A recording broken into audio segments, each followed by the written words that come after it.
This is the 2014 Lexus GX 460. It's Lexus's other big, boxy, spindle-grilled SUV. It looks a lot like the LX, that's because it slots right beneath it, offering, well, just a little bit less off-road capability, but still really good levels of luxury. And it still strikes an imposing figure in a parking lot.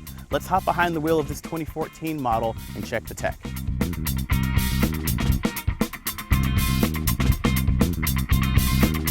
Now here in the engine room, you're going to find a 4.6 liter V8 engine. That's where the GX 460 gets its name from. 460, 4.6.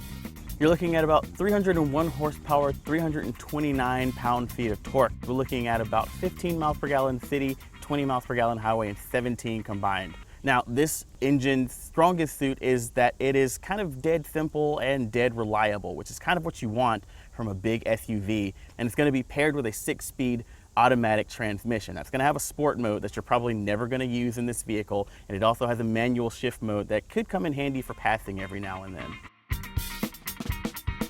Now, what we have here is the Lexus GX 460 Luxury. It is the step-up trim level from the base. So we've got a couple of nice amenities like nicer leather seats that have heated and cooled surfaces. Right here in the center of the dashboard, we have Lexus's 8-inch Inform system. At this luxury trim level, we get navigation built in. The navigation's pretty rudimentary. You get 3D sort of like bird's eye view maps, but the graphics aren't the smoothest that we've seen in a Toyota or even a Lexus vehicle, but it will get you from point A to point B, and it does have voice control, which is pretty good. We've also got the Inform app system built into this, and what that will allow you to do is pair your phone via Bluetooth and run an app on your phone that's going to give the Lexus a connection to the internet and access to a handful of apps. For example, you'll be able to stream music from iHeartRadio or Pandora. You'll be able to access the Facebook Places on your Facebook account. So if you've RSVP'd to a party, the address will show up right here in the Facebook app. Other apps that you have access to are things like movietickets.com or OpenTable, so you can make reservations and actually find something to do tonight before you hit the road.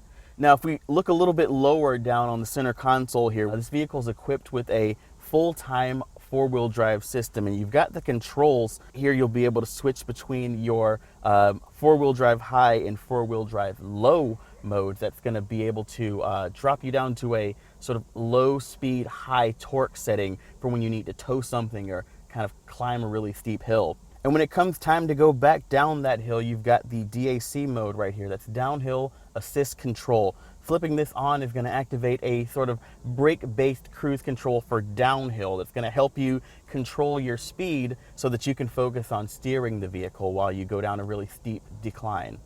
Up above that, we've got the controls for the adaptive suspension.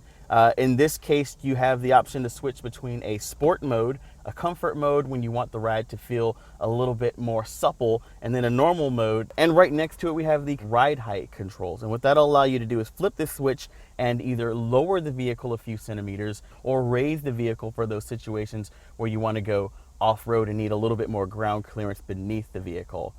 Now that we've got that bit sorted, let's take this thing off-road and see what it can really do. Nah, I'm just kidding. Nobody actually off-roads in a $50,000 to $70,000 Lexus. Let's hit the road and check the tech.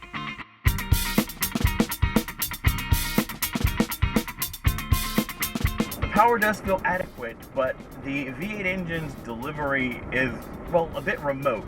It seems like there's a lag between what's happening with my foot on the pedal and the actual power delivery that I get by the seat of my pants. That and Lexus's engineers seem to have gone out of their way to kind of isolate the driver away from what's happening with the fingertip feel in the steering wheel and what's happening through the suspensions. Now this is a big 7-passenger luxury SUV, but we just tested the Lexus LX, which is another big 7-passenger luxury SUV. So you've got to kind of wonder if Lexus is maybe putting these vehicles in direct competition with one another. On paper it would seem that way, but in person the GX actually prints a lot smaller.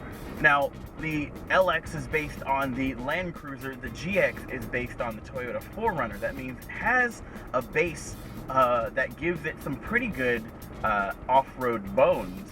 but what we have in front of us isn't a whole lot of off-road controls. We don't have a lot of the different settings for dirt and for rock crawling, because that's not what the point of this vehicle is.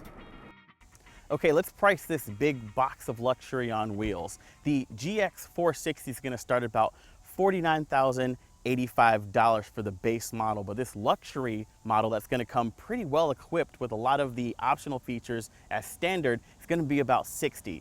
Now we've also got an optional Mark Levinson surround sound system and a destination charge. It's going to bring us to our as tested price of about $64,461. That's a pretty good sweet spot for this vehicle, but there are a couple more options you can add. We've also got the optional driver aid package and a rear seat entertainment, so it's really easy to push the price of this thing up to about $71,000. Find the sweet spot somewhere in the middle and you have a nice luxury cruiser.